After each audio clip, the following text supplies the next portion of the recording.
Muy buenas noches. En nombre de Penguin Random House y de Ediciones B, les doy la más cordial bienvenida a la presentación de Auxilio, las redes sociales de mis hijos, de Juan Pablo Arredondo, a quien tuve el placer de conocer unos minutos antes de esta presentación y la verdad es que estoy encantadísima de haber tenido esta oportunidad. Me gustaría, antes de comenzar a platicar del libro, contarles qué ha hecho Juan Pablo, que no es cosa menor, así que si me permiten les voy a leer esta semblanza.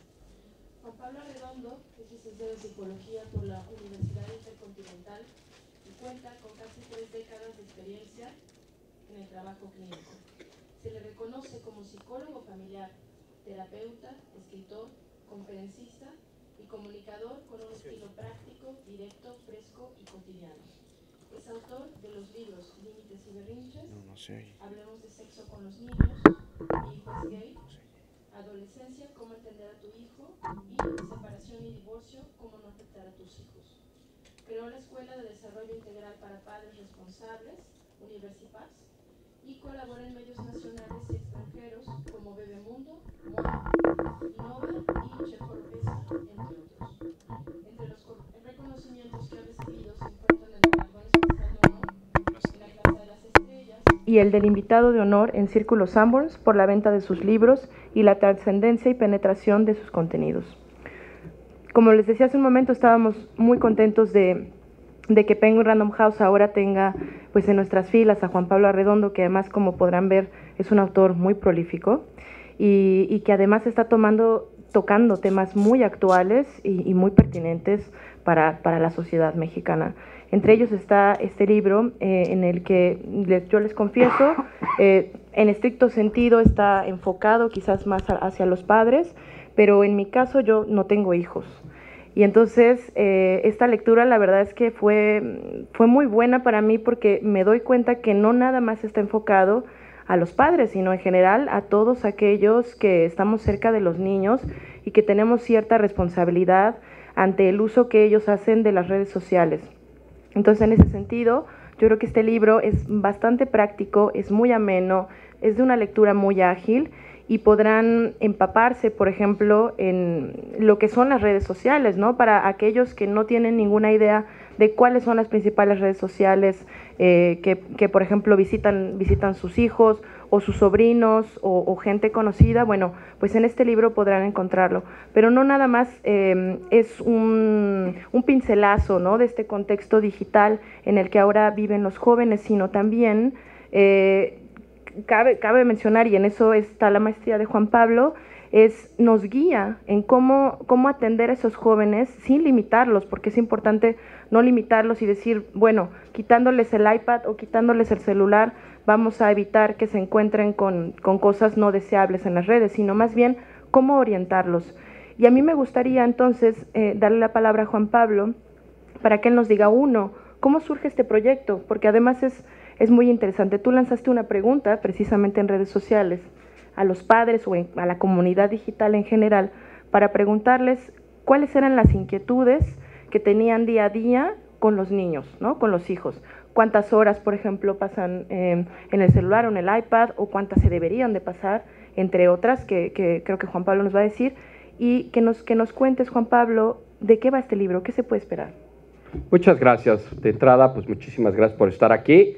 Para mí es un placer, pues ahora ya pertenecer a este nuevo monstruo enorme que es Random House, y que bueno, fuimos comidos por ellos. Estoy muy contento, de verdad es un orgullo.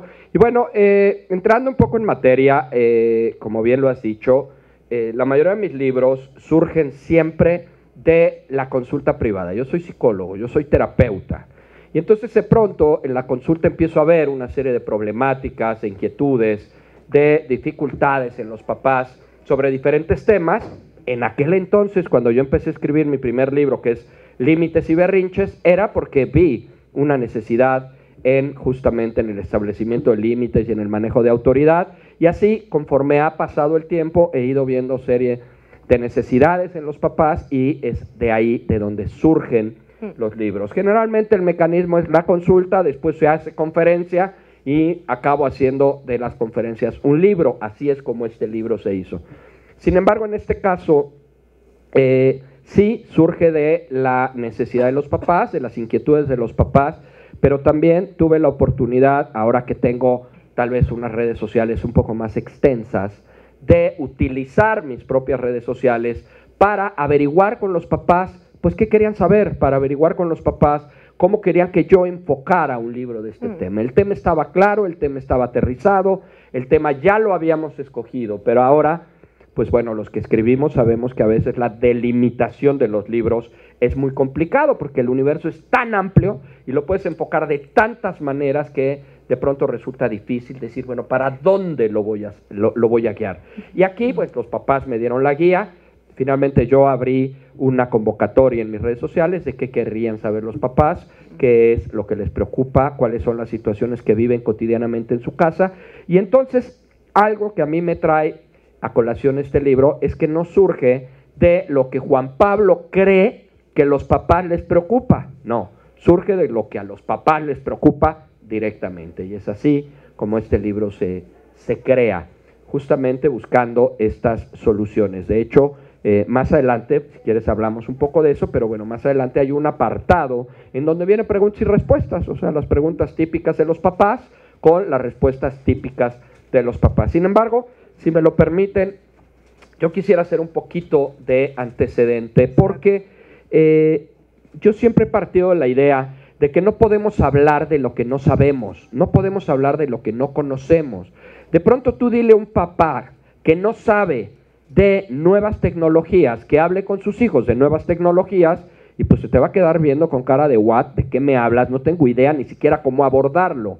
Pero si tú tienes el conocimiento, por lo menos como bien decías, a lo mejor por encima de lo que son las nuevas tecnologías, de lo que implican, hay una parte aquí que habla, por ejemplo, de las nuevas generaciones.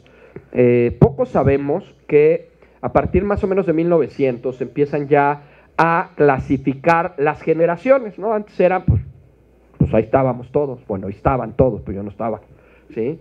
Y se empiezan a clasificar por ahí de los 1900 y ya más en forma, más o menos de los 50 para acá, en donde ya empieza a ver, pues claramente los baby boomers, ¿no? Por ejemplo, que somos muchos de los que estamos aquí. Yo tengo, por ejemplo, una parte de baby boomer y ya tengo otra parte, a lo mejor de esas nuevas generaciones que aparecen.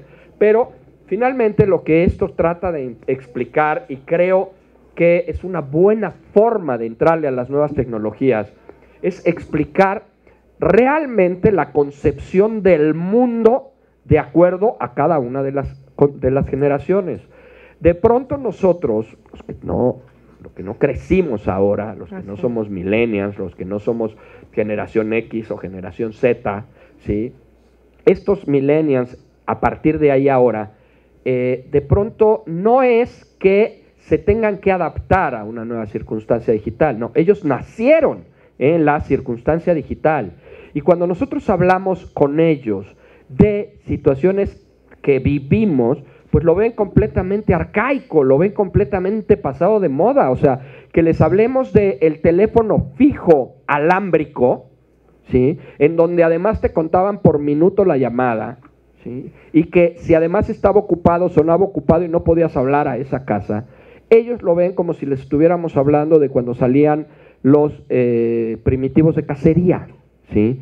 No tiene ninguna referencia, no hay referencia alguna en ellos que pueda ser un comparativo entre la vida que llevan ahora y la vida que nosotros llevamos, y peor aún, que nuestros abuelos o que los abuelos de nuestros abuelos vivieron.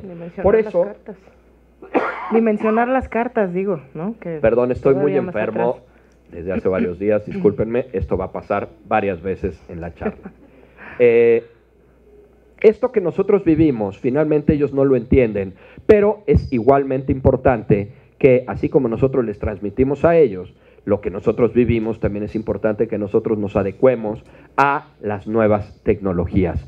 Si nosotros, por la razón que sea, nos quedamos fuera de estas nuevas tecnologías y de este nuevo conocimiento, finalmente nos estamos quedando fuera del desarrollo y de la forma de ser y de la forma de concebir de nuestros chicos. Y por lo tanto, pues no vamos a tener esta unión, esta probable como integración de nosotros a ellos y de ellos a nosotros. Es por eso que yo siempre parto del hecho de que hay que conocer, de que hay que saber. A veces también sucede que cuando uno escribe un libro de esta naturaleza, pues de pronto te tienes que preguntar a qué tipo de público va a llegar. Y si llega un público que medio conoce, a lo mejor lo que tú escribes desde informaciones muy generales, muy primarias, les resulta completamente aburrido y dices, ay, esto ya lo sabía. Pero también si un papá accede a un libro como este y no tiene de verdad la menor idea, no te puedes ir a un nivel arriba para tratar de explicar algo que no van a entender porque no tienen el nivel de abajo. Por eso empezamos en este libro incluso hablando de terminología que usan los chavos, terminología que la estamos oyendo todo el día y que en alguna medida debemos también de estar un poco al tanto de ella. Este libro, ¿qué es lo que finalmente busca? Busca que entendamos que estamos frente a una nueva generación que tiene una concepción completamente diferente de la vida en general, diferente a nosotros, y que en un momento dado el internet, las redes sociales, el ciberespacio no es un problema en sí mismo. No podemos ni debemos satanizar a las nuevas tecnologías, a las pantallas y decir que todo es terrible. No, hay cosas maravillosas, cosas como encontrarte a un compañero del kinder o de la primaria o de la secundaria, poderte comunicar con tu hijo que está estudiando en Alemania en tiempo real, viéndolo a través de una pantalla. Podemos finalmente ayudarnos en cuestiones de catástrofes y de desastres naturales, como acaba de suceder con el temblor. Podemos hacer infinidad de cosas. El problema no son las redes sociales. El problema son en dos sentidos distintos. Uno, el abuso de las redes sociales y dos, el mal uso de las redes sociales, lo cual no significa que estemos hablando de que usarlas está mal. Yo suelo hacer, si me lo permiten, un comparativo de estos ejemplos que a veces pongo medio absurdos, por lo menos para mucha gente, pero que para mí son muy representativos. Y en el libro lo hablo. Vamos a hablar de un cuchillo, ¿no? ¿Qué es un cuchillo? Un cuchillo es una herramienta que sirve para cortar. Con un cuchillo puedes hacer infinidad de cosas, con un cuchillo partes la carne, puedes deshacer muchas cosas que no podrías hacer de otra manera. Los animales se van pues desmembrando a través de los cuchillos para poderlos vender en las carnicerías. Un cuchillo en una selva te puede ayudar para sobrevivir y demás. Entonces un cuchillo es buenísimo, pero también un cuchillo mata. Entonces no podemos decir que los cuchillos son malos porque los cuchillos matan. No, el cuchillo no es malo, lo que es malo es el uso que le demos al cuchillo. Y así es como sucede con las nuevas tecnologías. El uso o el mal uso o el abuso que se dé de las nuevas tecnologías es lo que finalmente afecta a los chicos. Y hoy por hoy sabemos que pues hay unas nuevas enfermedades incluso ya clasificadas sobre el uso de las redes sociales o sobre el uso de la tecnología. Hoy por hoy ya está clasificada la adicción a las nuevas tecnologías. Hoy ya está clasificada la ansiedad que despierta un texto que no es recibido o que no es contestado, ¿sí? Estas cuestiones de me quedé visto e ignorado puede hacer que gente de verdad tenga palpitaciones, que de pronto empiece a mal respirar, que se le tenga sudoración, que las papilas se les despierten, se le abran. Yo tuve pacientes o tengo casos en donde dejan de hacer lo que están haciendo para ir a ver lo que está haciendo la persona que los leyó y no les contestó. Y todo esto finalmente es producto de el mal uso, de la exageración en el uso de las redes sociales y que genera ya hoy adicciones. Adicciones exactamente igual a cualquier otra adicción que conozcamos. Porque pensamos que la adicción es para el alcohol, para la cocaína, para la marihuana. Pero también sabemos que hay otro tipo de adicciones, como por ejemplo al juego, ¿no? O al sexo. Bueno, hoy hay adicciones a las nuevas tecnologías. Hoy hay obsesiones con las nuevas tecnologías. Es decir, trastornos que son específicos de la conducta, ¿sí? Trastornos el famoso TOC, ¿no? Obsesivo compulsivo, pero hacia las nuevas tecnologías. Entonces no estamos hablando tampoco de cualquier cosa, no estamos hablando de, pues déjalo jugar un poquito más y no pasa nada. No estamos hablando de que finalmente, bueno, pues no pasará de que pues no tenga amigos. No, esto sí está llevando a los jóvenes, a los chavos, a vivir situaciones verdaderamente graves. Hay problemas físicos, hay problemas psicológicos, hay problemas emocionales, empiezan a tener los doctores dificultades en el manejo por la cuestión de los textos, por las cuestiones de la muñeca, que están siempre forzados. Hay un dato por ahí que me parece increíble, por supuesto que son datos que yo no invento y no me los saco en la manga, yo los saco de algún lado, y aún cuando yo los saco de algún lado me parecen increíbles, que un chavo promedio al día manda arriba de 3.300 mensajes de texto al día, ¿sí? El promedio. Pues imagínenle teclearle 3.300 veces algo que además no es de una palabra, o sea, no es un tecleo 3.300 veces, es muchos tecleos 3.300 veces, ¿sí? Estos datos son increíbles, son impresionantes. A veces cuando hablamos, y perdón porque no me estás preguntando y yo ya me seguí. No, adelante, por favor, que para eso venimos. A veces cuando hablamos, por ejemplo, de los tiempos, ¿no? Me preguntaban hace rato en una entrevista, ¿cuáles son las 3 preguntas básicas o fundamentales que los papás me hicieron? Punto número 1, indiscutiblemente, es cuánto tiempo tienen que pasar frente a las nuevas tecnologías, que es lo que tradicionalmente le llaman pantallas, ¿no?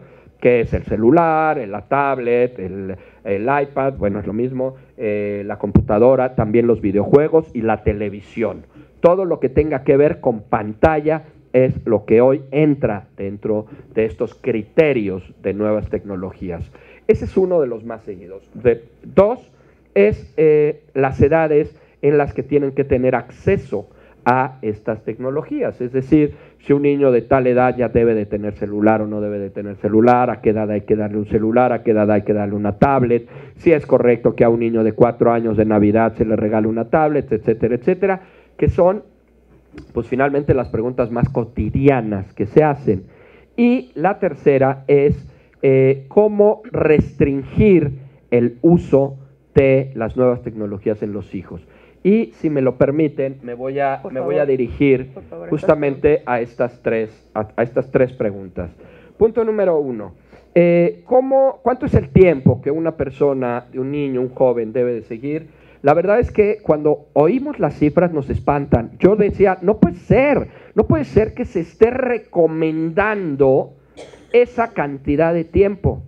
Pero cuando ves por qué se recomienda esa cantidad de tiempo, dices, oh, como el gringuito, oh, ahora comprendo, ahora ya me quedó claro. ¿Por qué? Fíjense bien, les voy a explicar. En niños de 0 a 3 años, la recomendación de uso de pantalla es nada, ninguna, no hay pantalla, no se recomienda. Fisiológicamente los niños en su cabecita están en una etapa de desarrollo en donde la pantalla, los colores, los cambios en la iluminación no favorece su desarrollo. Amén de que minuto que un niño menor de 3 años pase frente a una pantalla es el tiempo que le quitamos para que aprenda, para que juegue, para que brinque, para que conozca texturas, olores, para que conviva, para que interactúe, para que comparta cada minuto que pasa frente a una pantalla. Por lo tanto, yo digo, si no es por el lado fisiológico y por el lado de la afectación que pueda tener en su desarrollo, pues por lo menos en términos de que le estamos quitando posibilidades de desarrollo en otro lado. Por otro lado, tenemos que los niños arriba de 3 años, de 3 a 5 o 6 años. Y la recomendación, obviamente, a los 3 años es gradual, de media hora en media hora, hasta llegar a 2 horas de tiempo de pantalla. Después de los 6 o 7 años ya se puede recomendar entre 2 horas y media y 3 horas al día, para llegar finalmente a la adolescencia a 3 horas y media, 4 horas. Yo cuando oí esta cifra dije, no puede ser, Es muchísimo. Ajá, esto es muchísimo. Un adolescente hoy por hoy pasa entre 12 y 14 horas al día frente a una pantalla. Dale 4, estamos rayados. No, no hombre, sería maravilloso. Un niño de 6, 7 años está pasando entre 6 y 8 horas de pantalla al día.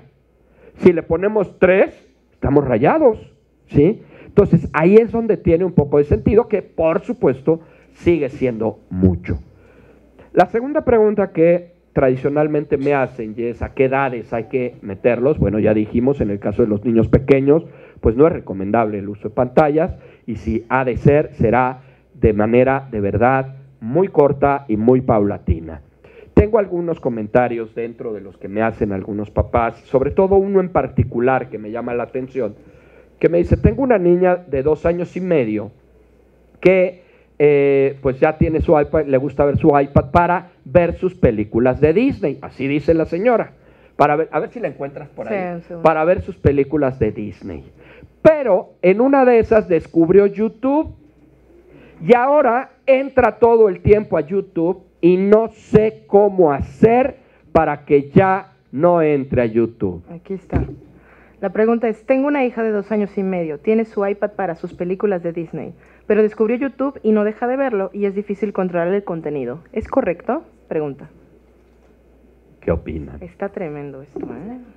¿Qué opinan? Pues yo le decía, pues quítale el iPad. No, quítale el iPad. Es que llora. Pero... Y entonces, cuando me dicen, es que yo no le puedo quitar a mi hijo sus tecnologías, ¿no? Cualquiera, el celular, el iPad, no sé qué, porque se pone loco y se enoja y avienta y rompe. Y yo siempre contesto con mi profunda pregunta de una letra. Y a mí también me enoja que esté 4 horas con el iPad y él la deja de hacer porque a mí me enoja. No, bueno, pues entonces yo tampoco tengo por qué no quitárselo porque él se enoja, ¿sí? Y esto nos lleva a uno de los factores más importantes del manejo de las nuevas tecnologías con los hijos. Y perdón por mí, por todos mis compañeros, pero es real. Es un tema de límites, de reglas, de estructura y de autoridad, ¿sí? Hay papás, inmensos papás, que me decían, es que ¿cómo le hago para restringirle? Ya nos dijiste que hay que restringirle. ¿Cómo le hago para restringirle? Y mi respuesta maravillosa es, restringiendo. ¿No? ¿No? ¿Cómo le va a hacer? Es que se enoja, es que se pone furioso, se pone a llorar, se avienta, escupe, rompe. Bueno, justamente porque se pone furioso, porque rompe, porque avienta y porque escupe, es que lo hace para que no se lo quites. Porque lo que quiere es que no se lo quites. Entonces, el hecho de que nosotros permitamos que los chicos de hoy accedan a tal cantidad de pantalla es porque finalmente nos estamos evitando nosotros un problema con ellos. Claro. Y yo, de modo muy, muy concluyente, aunque no estoy concluyendo, siempre le digo a los papás, mira, ¿qué hay de dos? Toma una decisión y tómala la que quieras, ¿eh? Y la que quieras, está padre, tú llégale, ¿sí? Tienes 2 formas de percibir esto. O le restringes, no, lo voy a decir al revés, o te conviertes en un papá buena onda que permite que sus hijos estén frente a las pantallas, frente a las redes sociales, frente al internet, y no le supervisas y no le quitas y le das celular a la edad que quiere para traerlo como quiere y lo use como quiere y seas un papá bien buena onda, exponiéndolo evidentemente a todos los riesgos que esto trae consigo, que son enormes, ahorita vamos a hablar de los riesgos, o restringes, supervisas, contienes y eres un papá no tan buena onda, pero que no expones, por lo menos no tanto, a los riesgos y a los peligros que tiene el internet. Decide, ¿quieres ser buena onda? Vas, pero tienes que estar consciente de todos los riesgos y de todos los peligros que esto conlleva. No quieres ser tan buena onda y quieres supervisar y contener a tu hijo y protegerlo, bueno, no tendrás el título del padre o la madre del año. Claro. ¿Sí? pero finalmente tus hijos estarán protegidos. Los peligros sí son y son muchos. Los peligros, el problema es que llegan cuando ya llegan y no llegan cuando no llegan. Y entonces los chavos se agarran de que no llegan para creer que no llegan. Y ya cuando les llega, pues ya se amolaron porque ya llegaron los peligros. Decíamos hace un rato, y esta es una característica de los adolescentes que les quiero compartir. Obvio, estoy hablando de los adolescentes porque son los más difíciles. A un niño es más sencillo contenerlo y restringirlo, pero a fin de cuentas tenemos grandes adolescentes de 4 años, ¿sí? Y que se comportan peor que un adolescente de 14, ¿sí? Entonces, ¿qué pasa con estos chavos que finalmente quieren pues todo el tiempo estar haciendo lo que les gusta, pero empiezan a perder obviamente otras áreas? Hablábamos hace un rato de pasteles, ¿sí? Si de pronto tenemos un pastel completo, ¿por qué vamos a permitir que nuestro hijo solo se coma la parte que le gusta y en la única en la que se focaliza, que son las redes sociales o el ciberespacio? Cuando hay un área familiar, un área lúdica, un área de juego, un área de deportes, un área familiar, un área de incluso amigos, hasta, ¿no?, de hobby, ¿no? De actividad que puedan hacer. Y por supuesto que el chavo lo único que quiere es esa que le interesa de más y por supuesto puede traer consecuencias. Las consecuencias son enormes, las consecuencias son muy largas y les comentaba hace un momento, una característica muy curiosa de los adolescentes que a veces creemos que no están conscientes de que pueden pasar cosas, de que no tienen esta conciencia de las consecuencias de sus actos porque no piensan antes de actuar. La realidad es que la mayoría de las veces sí piensan antes de actuar, sí saben que hay consecuencias, sí saben que pueden pasar cosas, pero con una pequeña característica que no conocíamos, y es que sí creen que pasan cosas, pero a otros, no a ellos. Hay una parte que le llamamos nosotros técnicamente la omnipotencia adolescente, y esta omnipotencia adolescente es esta idea de creer que a ellos no les va a pasar nada, que ellos no van a tener ningún problema, que todo lo malo le pasa a los tarados, idiotas y babosos, a esos que ellos no son, ¿no? Entonces por eso ellos se exponen tanto a los grandes peligros del internet y de las redes sociales sin finalmente creer que a ellos les puede pasar, como dije hace un rato, hasta que les pasa, ¿sí? Y entonces ahí es donde ya entramos. Entramos en el tema de los riesgos del en serios internet, problemas sí, con ellos. Y tenemos más preguntas. Justamente yo lo que le decía a Juan Pablo es que esta parte del libro a mí me gusta mucho, que es la tercera parte, es el consultorio para padres. Y en el consultorio para padres ustedes van a encontrar estas dudas que se plantearon en el inicio del proyecto y donde Juan Pablo responde una a una, pues cuál es la mejor solución para llevarlas a buen puerto. Como ya mencionaba, el caso de la niña que entraba a YouTube sin ningún control y que además me hace pensar que es bastante grave, como ya lo mencionaste, porque de un video y de ver su película de Disney podía pasar a cualquier otro video si antes es su familiar o su madre o su papá no pusieron ese control, ¿no? Sí. Activado para los niños, e incluso yo no lo sabía, pero aquí en el libro se menciona, hay un YouTube Kids.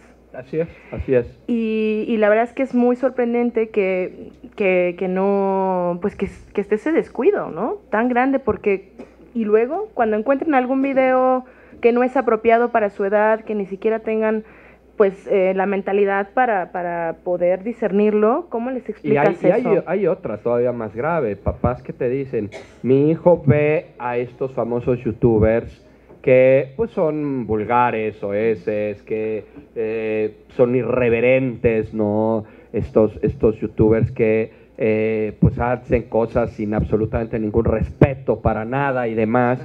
Dice, mi hijo lo ve todo el tiempo y le encanta y no sé cómo hacer que no lo vea. Pues haz que no lo vea, ¿no? Y además, si ya lo sabes, si ya lo identificaste, si ya lo viste, si has visto que lo ve, si repite el patrón de lo que está viendo, pues restríngelo, ¿no? O sea, pero volvemos desafortunadamente al mismo esquema de la falta de límites. Yo lo he dicho y lo repito hasta el cansancio. Si un niño no te obedece para nada, ¿por qué te va a obedecer para restringirle las redes sociales? O sea, para eso sí te va a hacer caso, para eso sí te va a obedecer. Mijito, no me obedeces para nada, pero ahorita que te digo que no veas eso, ¿sí lo va a dejar de ver? Si no te obedece para nada, lo va a seguir haciendo igual que hará muchas otras cosas. Es por eso que sí hago yo mucho hincapié en que el trabajo de supervisión en las redes sociales tiene, por supuesto, que incluir una buena dosis de autoridad de parte de los adultos que están alrededor, porque de lo contrario no voy a poder restringir, no voy a poder hacer que no hagan. Y además, a veces tenemos que ser esta autoridad a distancia. Es decir, yo no puedo estar 24 horas frente a mi hijo evitando que lo haga. Tengo incluso que lograr que no lo haga aun cuando yo no esté. Y eso en los niños de hoy parece como marciano. Como, o sea, ¿cómo? No, espérame, ¿cómo le voy a hacer? Pues si yo me voy todo el día, ¿cómo voy a hacer para que no haga lo que le estoy diciendo que no haga? ¿Sí? Como si fuera algo fantástico. Y bueno, pues a todos nos educaron así. Y si te decían que no, era no frente a tus papás o no cuando tus papás no estuvieran. Y esto es parte de lo que tradicionalmente le llamamos la internalización de la figura de autoridad, que hoy pues es algo que si ni de frente la internalizo, pues al lejos, pues menos, ¿no? Porque ni siquiera puedo lograr esa instrucción, que esa instrucción se cumpla, ¿no? Y hablábamos en otros foros de la autoridad. Finalmente, ¿qué es ejercer la autoridad? Ejercer la autoridad es garantizar que lo que tú digas que se haga, se haga. O garantizar que lo que tú dices que no se haga, no se haga. Eso es ejercer la autoridad.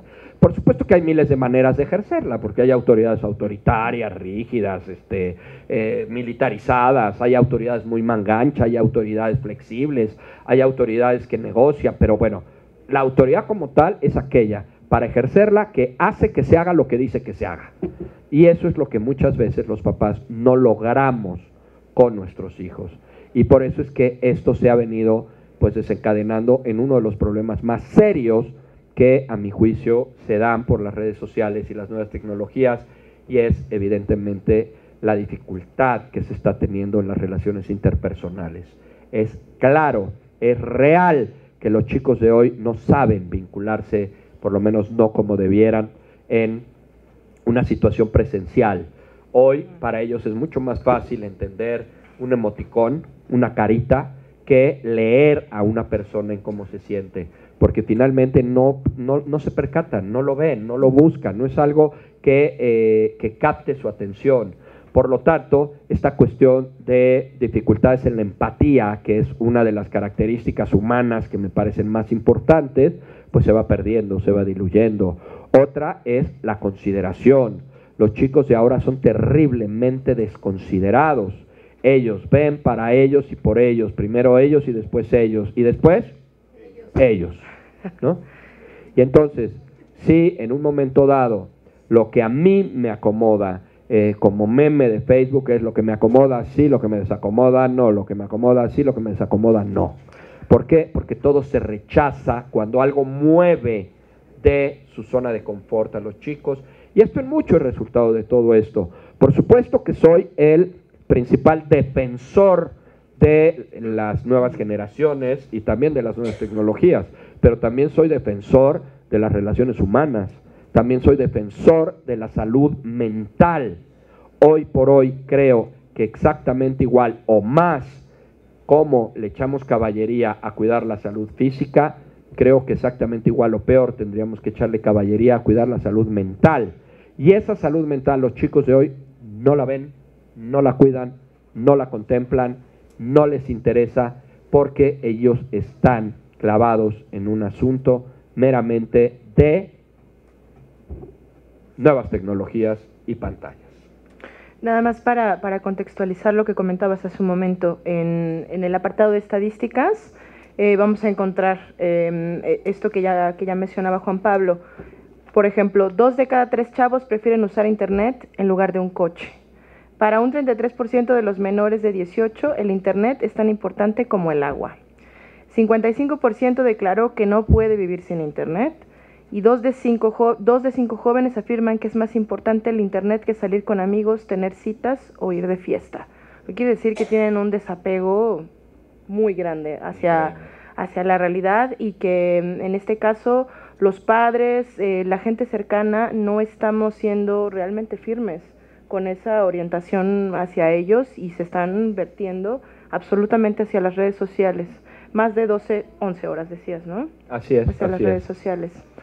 Y bueno, otra cosa que me alarmó mucho en estas estadísticas, 45% de niños, niñas y adolescentes tienen la computadora en su habitación y el 30% publica datos personales como dirección, teléfono, nombre de la escuela y fotos familiares.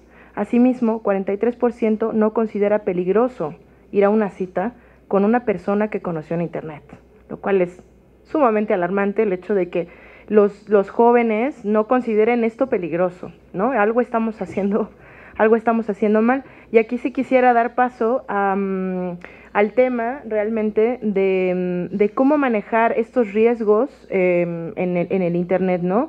Aquí Juan Pablo venía una pregunta, es cómo se maneja el tema de la pornografía con los hijos, es decir, de la pornografía con mis hijos. Es decir, este es un tema que es complicado tratarlo en casa, pero que pasa, ¿no?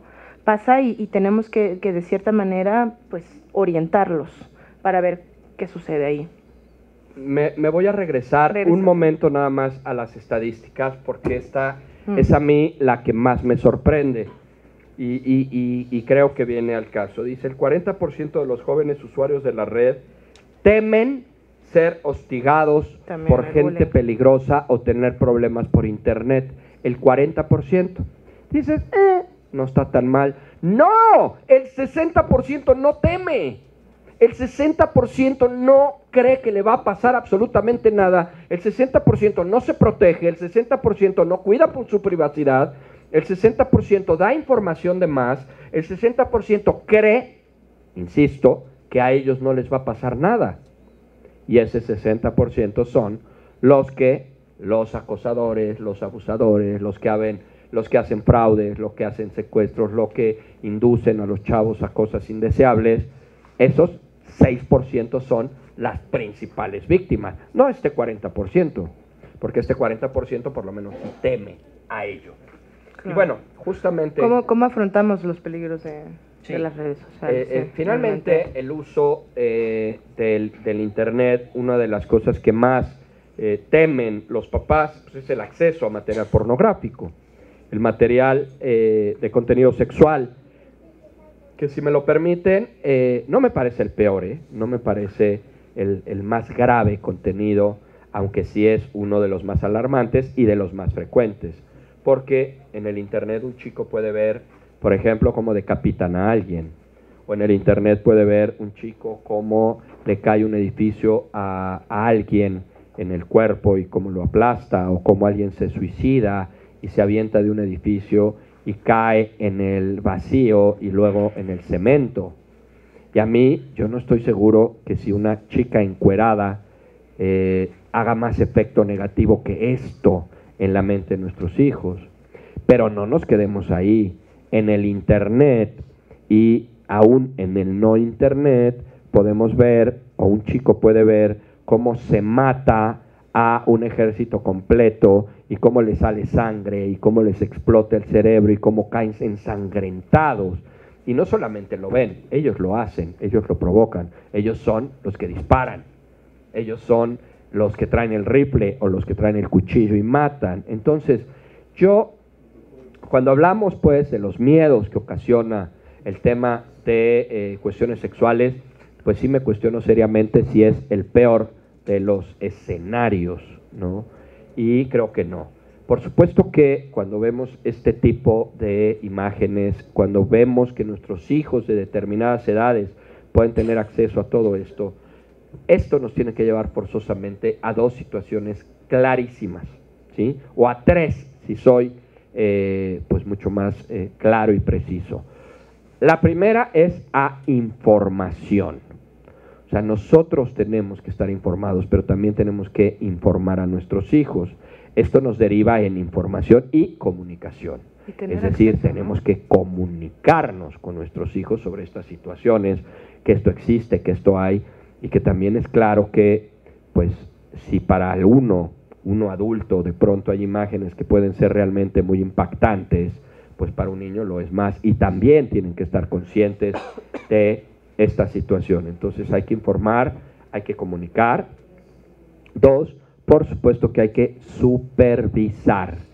Yo siempre pongo un ejemplo que pues a algunas personas les ha desagradado por lo duro, por lo crudo que puede ser mi ejemplo, pero pues me aguanto y lo voy a hacer igual, ¿sí? Vamos a suponer que yo de pronto soy acusado por alguien, quién sabe quién, incluso de manera anónima, con la policía cibernética, de que estoy traficando con pornografía infantil. Yo soy un adulto, yo soy alguien que trabaja, que tiene esposa, hijos, escribo libros, doy conferencias, doy consultas, y si soy en un momento dado acusado de esto, la policía cibernética se va a meter a mis correos, a mis redes sociales, a mis contactos, a mis cuentas de correo, a mis cuentas bancarias, va a meterse a mis IDs, va a entrar a mis páginas que yo consulto, se va a meter directamente a mi computadora y soy un adulto. Y entonces cuando la policía cibernética me encuentre algo que de verdad tenga que ver con pornografía infantil, yo voy a voltear y le digo, no te metas con mi privacidad, ¿es mi privacidad? Mangos, eso no es privacidad. La privacidad es para cuestiones personales, no para cuestiones indeseables, prohibidas, ilegales, cuestiones que finalmente van más allá de lo permitido. Y entonces, una cosa es la privacidad y otra cosa son los secretos y otra cosa es lo ilegal. Cuando un chico alega desde edades muy tempranas su privacidad, yo le digo, ah, caray, entonces ahora resulta que, pues como tú vives en esta casa, yo pago tu internet, tu teléfono, yo pago toda lo que finalmente estás haciendo, yo no puedo ver qué estás haciendo con esto. Ahora resulta que yo sí puedo ver quiénes son tus amigos en la vida real, pero no me dejas ver quiénes son tus amigos en el mundo virtual. Cuando el mundo real es de este tamaño, yo los veo, yo paso por ellos, yo los recojo, paso a casa de los hijos, y en el mundo virtual es así, y no tenemos la menor idea de quiénes son, y por tu privacidad no puedo supervisarte. Perdón, no existe esto. Un chico menor de edad, un chico que vive en nuestra casa, un chico que está expuesto a esto, tiene forzosamente que ser supervisado, porque si no, se nos va. El acceso que puede tener a cosas indeseables es enorme, no solamente al robo de información, secuestros, narcotráfico, cuestiones de demandas, cuestiones legales, o sea, es inmenso el universo de la falla que puede tener un chico con esto, y pues creo que poderlo supervisar es parte de lo que tenemos que hacer. Y 3, decía yo, pues es contención. La verdad es que la referencia que nosotros tenemos más cercana, y siempre lo pongo y parezco primitivo, es el teléfono fijo y la televisión. En nuestro caso, pues éramos completamente restringidos en el uso del teléfono y en el uso de la televisión, porque si no, podríamos estar 10, 12, 14 horas viendo televisión si nadie te quita o te quitaba de la televisión. Y siempre había un papá o una mamá que te quitaba de la televisión y te decía, ya apágala, o es durante tales horas, o ya salte a jugar, vete a la calle, ¿sí? a orearte, ¿sí? No puedes estar frente a la televisión todo el tiempo. Y ahora resulta que eso no lo podemos hacer porque los chavos pueden y quieren estar 12 o 14 horas frente a las computadoras o frente a las nuevas tecnologías. Por eso creo que la restricción es algo que tiene forzosamente que aplicar y es algo que de verdad, les guste o no les guste a los chicos, hay que hacer, a menos que quieran tomar la decisión de ser de los primeros papás buena onda, que no supervisan, de los papás que permiten que sus hijos hagan cosa y media con las redes sociales y con las nuevas tecnologías y que pues se arriesguen a todo lo que se puedan arriesgar, pero que son bien buena onda. Un segundito, ya nada más a modo de englobar acerca de estos miedos que tienen los padres y que están aquí plasmados. Me gustaría leerles los míos más comunes y a partir de esto dar pauta para que si tienen alguna pregunta para Juan Pablo y quieren comentar algún caso, sería el momento. Los míos más comunes es ciberbullying, ciberacoso, los tiempos que sus hijos pasan frente a las pantallas, que sus hijos sepan más que ellos y no puedan apoyarlos o supervisar de forma adecuada, acceder a material inapropiado, la utilización de información con fines ilegales, fraudes, suplantación de identidad o secuestros, la adicción a la obsesión por los aparatos electrónicos. Creo que lo englobó muy bien Juan Pablo, y si alguno de ustedes ha sentido esto, quizás sea un buen foro para comentarlo, y ya teníamos ahí atrás la primera pregunta. Sí. Fíjese que estuvimos en la Ciudad de las Ideas en Puebla hace como 2 semanas y planteamos como un tema de educación para los niños, que obviamente que tuvieran acceso a internet también significaba que obviamente pudieran tener acceso a aprender a programar desde chiquitos, o sea, digamos que el hecho de restringir a los menores el internet también podría significar que ellos ya no tengan acceso a muchas otras cosas, y de eso pues también están surgiendo muchos emprendedores desde muy pequeña edad. ¿Cuál sería el punto intermedio, digamos, entre estas restricciones y todos los peligros que hay, pero que también vayan del lado de la construcción de una educación y que aprovechen también todo el conocimiento y todas las cosas que hay en internet? Mira, si te soy honesto, creo que en tu pregunta está la respuesta, ¿sí? El uso del internet lúdico, recreativo, de aprendizaje, el uso del internet que crea, que transforma, que ayuda, el uso del internet que jala cosas positivas para la persona, es absolutamente deseable, plausible, vale chorro, nunca cambie, que valga 1000, ¿sí? El problema es el otro, ¿sí? Fíjense, les voy a dar un dato que no tengo, pero se los voy a dar, porque hace rato en una entrevista me leyeron un fragmento de un artículo que no tengo, pero que decía que algunos de los creadores de algunas de las redes sociales más importantes y algunos de los creadores de nuevas tecnologías muy importantes están abogando por crear escuelas en donde se vuelva a no permitir el uso de las tecnologías, ¿sí? Es decir, ellos mismos que lo crearon, que son los que lo venden, que son de los que ganan de ello, están pretendiendo volver a esquemas distintos y más tradicionalistas que se enfoquen en el conocimiento, en la creación, pero desde un enfoque mucho más terrenal y vinculativo. Finalmente, no sé de dónde sacaron ese dato, pero me lo comentaron. Yo creo que estamos hablando exactamente lo mismo. Lo bueno es bueno, lo malo es malo y puede llegar a ser muy malo.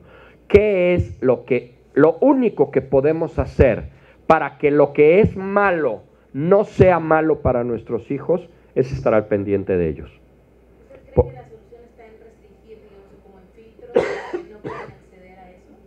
En supervisar. Restringir yo lo uso para los tiempos. ¿Cuánto tiempo te doy?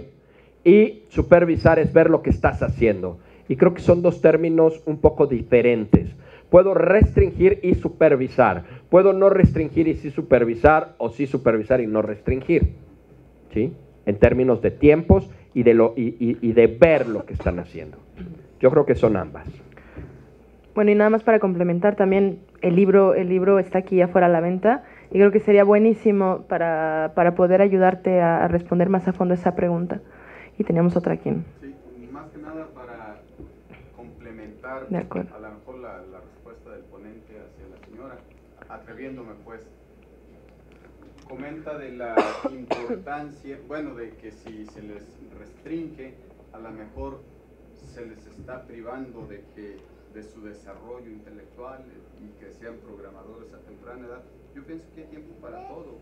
y va a llegar el momento en que van a madurar y ya es propio para que vean otras cosas. A mí no me gustaría ser operado de los ojos, a lo mejor por un niño de 10 años. Sí, claro. Pensando pues en la madurez que tienen. Sí. Ustedes están listos que ahorita sacan chamacos o están ya promoviendo los aprendizajes rápidos de que chamacos de 10, 12 años ya tienen todo. Sí, estudiaron medicina y claro. Yo pienso que hay tiempo para todo. Claro, Bueno. claro. Bueno, muchísimas gracias. Nos tenemos que ir, les agradecemos mucho. Pero, ¿nos da tiempo de una más o ya nos tenemos que ir? Una felicitation. Sí, muchísimas gracias, Gracias, por su gracias. presencia el día de hoy. Pueden seguir a Juan Pablo en las redes sociales y el libro está aquí afuera por si quieren. Va a firmar libro mi también, línea además. más directa para quien quiera, para lo que guste, para dudas, preguntas, comentarios, buenos, regulares o malos. Es mi Facebook, es donde yo más estoy, es Juan Pablo Arredondo H. Es importante la H porque sin la H era el personal, ese ya casi ni lo veo, ya se llenó, ya no puede seguir. Es con H para la fanpage, Juan Pablo Arredondo H, ahí lo pueden ver. Está también mi canal de YouTube, Psicólogo Juan Pablo Arredondo, ahí estoy posteando todo el tiempo. Tengo un programa de radio todos los viernes de 9 a 10 de la noche, del 9 a 10 de la mañana, que sale por internet en www.proyectaterradio.com o en mis redes sociales siempre voy posteando ese programa. Y vas a firmar aquí afuera en un momento por si hay alguna duda extra. Sale. Les Muchas agradezco gracias. muchísimo. Hasta luego.